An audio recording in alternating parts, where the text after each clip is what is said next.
take care of me? No. And why not? Because I'm not sure. Ever wondered what it's like to be a child in Hollywood?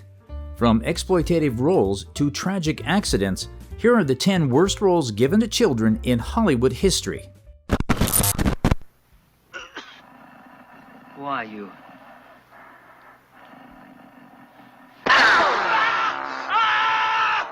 Number 10. Linda Blair in The Exorcist. The iconic scream queen Linda Blair began her acting career at a young age. Sure, she picked up some momentum by starring in television commercials and small roles in TV shows. But it wasn't until 1973 that she gained significant recognition for her performance in The Exorcist. In this classic horror film, Blair plays Regan McNeil, a role that notably defined her early career and shot her to fame. Blair's role in The Exorcist was both a blessing and a curse. The film became a massive success and is often hailed as one of the greatest horror films of all time. However, the graphic nature of her performance and the intense promotional efforts surrounding the film meant that she was thrust into the spotlight in a way that child actors should not experience. So many aspects of this movie were controversial and inappropriate. At the time of filming, Linda Blair was just 12 years old when she portrayed a character that undergoes such intense physical and psychological trauma. Equally disturbing was the nature of the film's content. From possession to vulgar language and explicit imagery, children should not be exposed to such adult themes.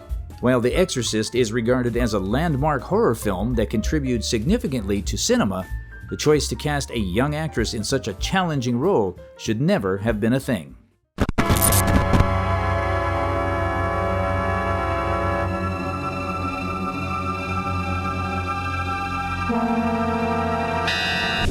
Number 9. Two child actors in Twilight Zone.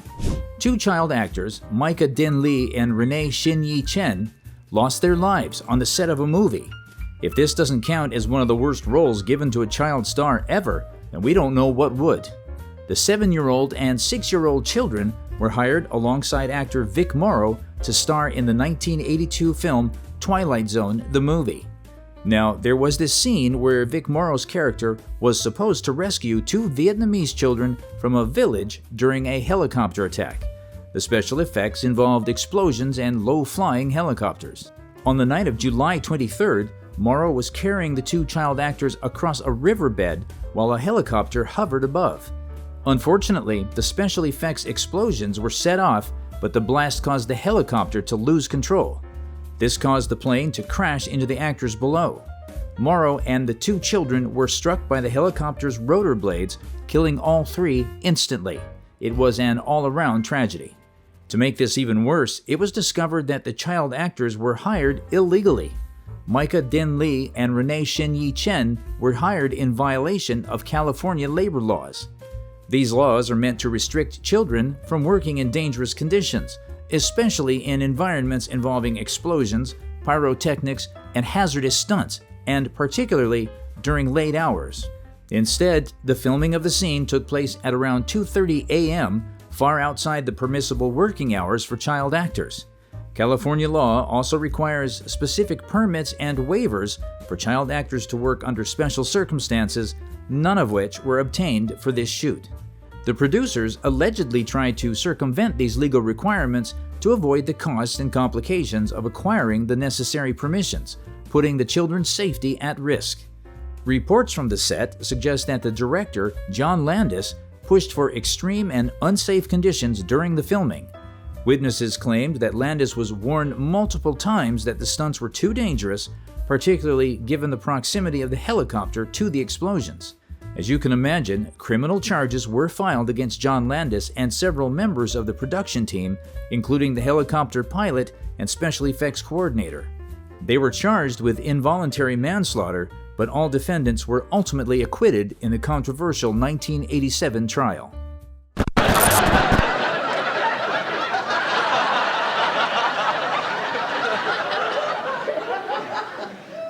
Did I do that? Number 8. Jalil White in Family Matters.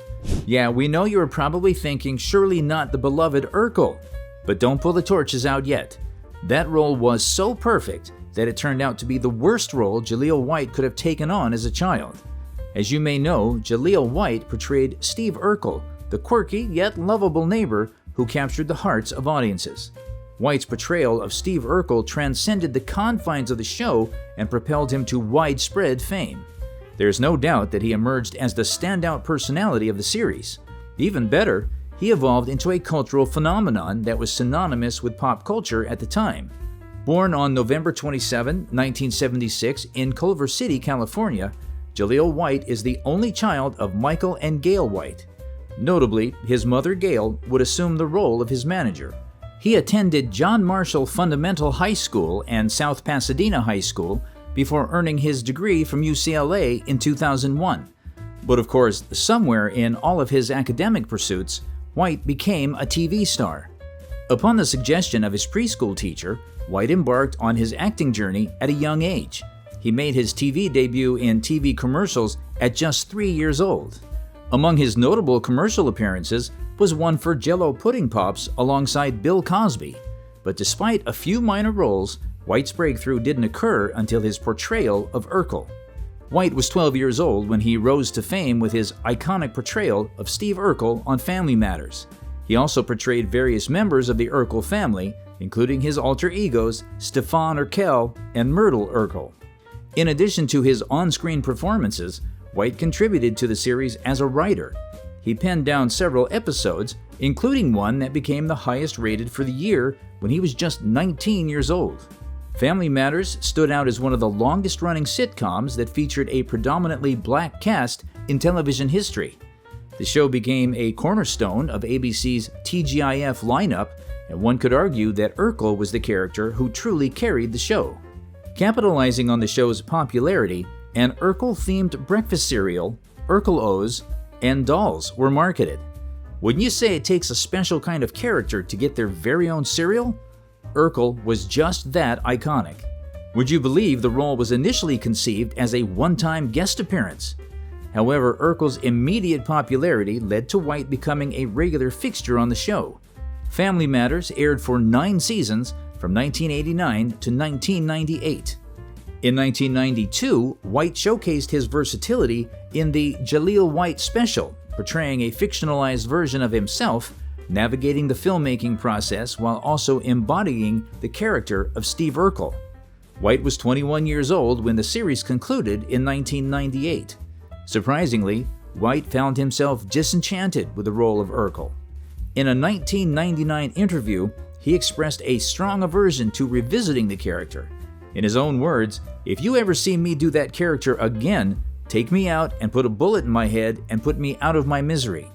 It goes without saying that White struggled to escape the shadow of Urkel's immense popularity. He encountered difficulty anytime he tried securing other roles. Even when he managed to pop up in projects like Psych, House, and Fake It Till You Make It, you almost would not recognize him. You want me to go back to my parents? I mean, they hate me. Why do you think I split in the first place? There ain't nothing there. Yeah, but you can't live like this. Number 7. Jodie Foster in Taxi Driver. There is no denying that Jodie Foster's career as a child star is one that was made with exceptional talent and notable performances. Jodie Foster began her acting career at a young age. She first appeared in commercials and television shows, with her television debut at the age of 6. It was a commercial for a local department store, but she showcased her talent and charisma beautifully. She gained further recognition after she was cast in the television series The Courtship of Eddie's Father. From 1969 to 1972, she played the character of Katie. This was only the beginning. She got her breakout role in Martin Scorsese's 1976 film Taxi Driver, only to play Iris, a young prostitute in New York City. At just 12 years old, her performance garnered critical acclaim and even earned her an Academy Award nomination for Best Supporting Actress. But at what cost? Yes, she showcased her acting ability and positioned herself as a serious actress capable of handling complex and challenging material, but she was also too young to have taken on such mature themes. Did Hollywood care about that? Of course not. In fact, following her role in Taxi Driver, Foster continued to receive praise for her performances in subsequent films. By 1989, she won her first Academy Award for Best Actress for her role in The Accused. In 1992, she won her second Academy Award for her iconic performance in The Silence of the Lambs. It was just one challenging role to the next. The fact that Foster was allowed to play that role could count as sexualizing a minor. Why would a child be cast in such a role? Whatever happened to the responsibilities of filmmakers and the ethical implications of depicting minors in adult contexts? Even worse, the role of Iris in Taxi Driver could have had implications for how she was perceived in the industry. There was a significant risk of being typecast. Such a role could have set the tone or defined the trajectory of her career going forward. We do commend that Foster successfully navigated the challenges of child stardom by maintaining a positive public image. She wasn't known for delinquent behavior or youthful exuberance. She was rather known for her intelligence, maturity, and professionalism. With this in check, she certainly avoided some of the problems that other child actors fall victim to. Some would argue that the child's early exposure to adult themes made her better. And it sure does seem like she had a smooth transition from child star to adult actress. Perhaps there is some truth here.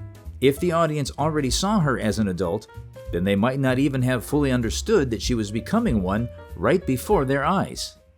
That's good. Up high. 5 low. Too slow. Number 6. Edward Furlong. With our list still going strong, we present yet another child star who had that one role so big that it defined the rest of their career. Edward Walter Furlong was born August 2, 1977, in Glendale, California. He never had any aspirations for acting until casting agent Molly Finn approached him in September 1990. She was on the lookout for a young actor to portray John Connor in one of the most successful box office hits of the 1990s, Terminator 2: Judgment Day. She was visiting the Pasadena Boys and Girls Club when she saw Furlong, and she just knew she had her star. Very confident that he could hold his own opposite Arnold Schwarzenegger and Linda Hamilton, she suggested him for the role. You would agree that Furlong's performance in Terminator 2 was a career-launching role, right? We mean the MTV Movie Award for Best Breakthrough Role and a Saturn Award for Best Young Actor is enough proof that it was. From that point, he made his way through Hollywood by collaborating with renowned figures in both studio and independent films. Furlong followed this success with a series of notable performances in both mainstream and independent cinema. He shared the screen with esteemed actors such as Meryl Streep and Liam Neeson in the 1996 film Before and After. He also worked alongside Tim Roth, Maximilian Schell, and Vanessa Redgrave in Little Odessa. Even earlier, in 1993, Furlong was featured in Aerosmith's music video for Livin' on the Edge. He portrayed the lead role of a horror and video game-obsessed teen in the sci-fi genre. Notably, Furlong kept the performances rolling. He starred alongside Edward Norton in the acclaimed drama American History X in 1998. That same year, he also featured in the popular comedy Pecker. While some may argue that he saw success in American History X, surely you can agree that Furlong was unable to sustain his early achievements. He appeared in the prison drama titled Animal Factory in the year 2000. Furlong was certainly working, but for some reason, it just wasn't happening. Try as he might, Furlong's career saw a significant decline from the year 2000. For one, many of his subsequent films bypassed the theaters and headed straight to DVD releases. In 2001, he took on a role in another lesser-known film titled The Knights of the Quest by Italian director Pupi Avati. You can see how it just kept on getting worse. Unfortunately, it would get even more tragic when the media caught wind of his problems with drug addiction. Despite initial expectations that Furlong would reprise his role as John Connor in Terminator 3: Rise of the Machines in 2003, fans were left shocked. Nick Stahl was cast as John Connor just before filming commenced. It is believed that news of his struggles with drug addiction had already been circulating. Later, in 2012, allegations surfaced in court documents that showed Furlong was still struggling with his addiction. His ex-wife had accused him of having a hand in their 6-year-old son testing positive for cocaine. This resulted in supervised visitations ordered by a judge. In 2021, he would admit that he finally got himself together and was celebrating 3 years being sober. In spite of his struggles, Furlong kept on acting up until 2015, when he worked on an episode of Star Wars Renegade. But if you have been paying attention, it is clear as day that he had not been able to replicate the level of success he got from his breakout role as John Connor in Terminator 2: Judgment Day. Number 5. Jackie Cooper in Skippy. Different generations remember Jackie Cooper for different phases of his career. To the first, he was the beloved star of Our Gang, The Bowery, Treasure Island, and a couple other classic films. To the next, he was the clean-cut leading man of the 1950s and 60s TV series The People's Choice and Hennessy. And to the third, he was an outstanding Emmy-winning TV director of projects like Izzy and Mo. Better yet, he is often remembered as a supporting actor, perfectly portraying roles like newspaper editor Perry White in the 3 Superman movies. No matter the phase you know him for, one thing cannot be taken away from Jackie Cooper. He remains one of the most successful child stars from the Golden Age. By age 9, in 1931, he was earning $1,300 a week. Most impressively, he received an Academy Award nomination for Best Actor in Skippy. This was no easy feat, and it solidified his position as a star even at that incredibly young age. Sadly, there is a dark story behind this success. A dark story that seemingly led to his eventual decline. We mean he was twice divorced at the age of 31. Even worse, people had already begun to consider him as a has-been by the start of his 30s. Sadly, all this could be traced to his traumatic and bitter childhood with specific reference to his time in Hollywood. Just like other child stars, he faced intense pressure and exploitation from the studio bosses. There was rigorous filming schedules and intense pressure to perform. At this point, you must know that this was typical for child actors in the golden age of Hollywood. But Cooper would face far worse, an emotional manipulation that was out of this world. To elicit genuine emotional reactions on screen, directors often employed harsh tactics. One notable instance occurred during the filming of the 1931 film Skippy. This particular scene demanded extreme emotions and tears from Cooper. Yes, he was quite talented for his age, but for some reason, the tears would not come. As the story goes, director Norman Taurog, who was also Cooper's stepfather, threatened to kill Cooper's dog to make him cry for a scene. When that did not work, the dog was taken outside. By the time Cooper heard the gunshot, the tears flowed down his cheeks naturally. He channeled this pain into the scene, and the directors had their perfect moment caught on camera. But it was all a lie. The dog was well and kicking, but Cooper had realized that he had signed up for more than he could handle. When his dog was returned to him unharmed, he was so hysterical that it took a doctor to administer a sedative to him later in the day. Do you think he had anyone to run to at that point? His stepfather was the director, and some accounts even confirm that his grandmother was the brain behind that particular incident. To give you an idea of how traumatizing and how long the effects lingered, one biography of Jackie Cooper is titled, "Please Don't Shoot My Dog." Sadly, there was more where that came from. The Skippy movie was so successful that the studio was convinced it was the tears that endeared the audience the most. Tears or not, it was so successful that it was even nominated for an Academy Award as Best Picture. Interestingly, it immediately spawned a sequel titled Sookie.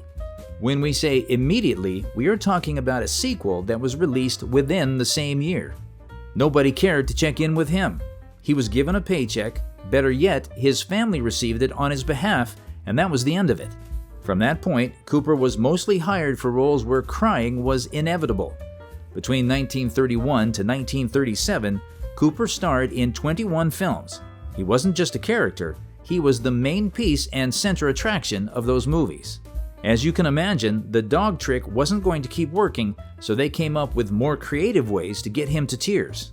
Sometimes they would threaten to give his position to a younger boy who deserved it more, and at other times, they would tell him how disappointing he was to his family and his fans. He was reportedly working 11-hour days, which meant he had very little time for school. It was so bad that he could barely write or read at the age of 10. The end result? a very expected loss of normalcy. Cooper's early fame deprived him of a normal childhood. He was thrust into an adult world, dealing with responsibilities and stresses that were inappropriate for his age. Look at me. Doctor, what's the matter? What's the matter with him? Come on now, Dink. You've got to be brave. Number 4. Jackie Cooper in The Champ. At some point, the tears got boring. People still loved him, they were just over the constant crying. The studios knew it, they knew it was time to whip out another persona. The first sign of this persona was the 1931 film The Champ. In this film, Cooper portrayed the role of the young son of an alcoholic and former worldwide champion boxer. This film took away the tears and replaced it with an innocent, sweet, affectionate, kind, and devoted boy who only wanted to help his father get better. This movie was so successful that the studios knew they had created yet another working formula. Just like that, Cooper was now the face of the boy-wife persona. This boy's wife was meant to do everything for the older male figure in his life. He would take care of him like a wife would. This meant undressing him, keeping him clean, and doing whatever chores were needed. It also meant keeping him from drinking or engaging in any other life-threatening habits. Subsequent films like The Bowery and O'Shaughnessy's Boy tried to recreate this magic by maintaining the trope and only switching up Cooper's character motivations. Don't even get us started on the silly character names like Dirk, Stubbs, Swipes, and so on. This trope was everywhere, and it soon became disturbing to see. One thing a certain demographic soon noticed was how the domestic, nurturing, and emotionally supportive boy wife was designed to take the place of an actual wife. These roles subverted traditional gender norms of the time by presenting young boys as emotionally vulnerable and domestically capable. These were roles that parodied marriage or romantic relationships. Even worse, the boy character often kicked against the introduction of a female figure in the life of an adult male. In The Champ, you can clearly see Cooper played a young boy who was deeply attached to his father, a washed-up boxer. His character acts as a caregiver and moral compass for the father, displaying an emotional maturity that took on a nurturing, almost maternal quality. Basically, he was depicted as a source of stability and emotional intelligence, roles often reserved for wives and mothers in traditional family structures. But this role would prove detrimental to his career in the long run. You see, Cooper's early association with the boy-wife persona only helped his career for so long. On the one hand, it made him a standout child actor, winning him widespread acclaim and even an Academy Award nomination. But as he grew older, it became difficult for him to break out of this emotionally vulnerable and domestically inclined image. Like many child stars, he struggled to transition into adult roles, partly because his earlier work had typecast him in ways that didn't fit with traditional adult male roles of the time. If you made it this far, do hit the subscribe button and turn on the notification bell so you don't miss any updates from us. Happy birthday to you. Happy birthday, Mr. President. Number 3. Natalie Portman in Leon. Did you know that Natalie Portman's role in Black Swan made her the first person born in the 1980s to receive the Academy Award for Best Actress? Pretty interesting, right? It just goes to show how loved and influential she is. But we aren't talking about Black Swan today. We will rather shine the light on one of her earlier works, 1994 film Léon the Professional. As you are about to see, this film has been the subject of significant discussion and controversy. Her character, Matilda, is a young girl who develops a complex and controversial relationship with Léon, an older hitman played by Jean Reno. Portman was 13 years old when she filmed Léon the Professional. From the themes of violence to the adult innuendo and emotional manipulation, no child should have been anywhere near that set. To focus more on Portman's role, the film clearly positioned her in a relationship that can be interpreted as having romantic and sexual undertones despite the character's young age. Matilda's attraction to Léon and the way their relationship is depicted will always be problematic. as it blurs the lines between a mentor-student relationship and something more intimate. This has led to concerns about the sexualization of a minor and the implications it carries. Portman has since spoken about the impact this role had on her development and self-image. While promoting her latest film, May-December, the actress admitted in an interview that she never really realized the impact the movie had on her until she was much older and looked at the experience with fresh eyes. In her own words, "I really didn't know I was a kid working. I was a kid. It gave me my career. But when you watch it now, it definitely has some cringy, to say the least, aspects to it. So yes, it is complicated for me. One sad thing though, the film actually did very well. It's a movie that's still beloved and has even been considered a classic." Portman herself confirmed that people have come up to her about that film more than almost anything she has ever made. The fact that some people like this movie has created a divided reception, one that raises questions about how audiences interpret and engage with themes of violence and inappropriate relationships involving minors. No matter how you look at it, there should be ethical considerations. Children should not be cast in violent or adult-suggestive contexts. We also look forward to a time when there will be stricter guidelines to protect young actors. Bill, will you sleep with me and take care of me? No. And why not? Because I'm not sure. Number 2. Brooke Shields in Pretty Baby. Brooke Shields' role in the 1978 film Pretty Baby has often been considered one of the most highly inappropriate Hollywood has ever witnessed. From her age to the nature of the character she portrayed, not to mention the ethical implications of involving a child actor in such explicit material, there were a lot of things wrong with that role. Brooke Shields was only 12 years old when she portrayed Violet, a child prostitute, in 1917 New Orleans. The film's storyline follows Violet and her life in a brothel.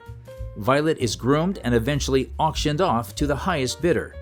Sadly, her mother, played by Susan Sarandon, is also a prostitute, so she isn't much help to the little girl's situation. At such a young age, Shields was far too young to fully comprehend the sexual themes and emotional complexities of the role she was playing.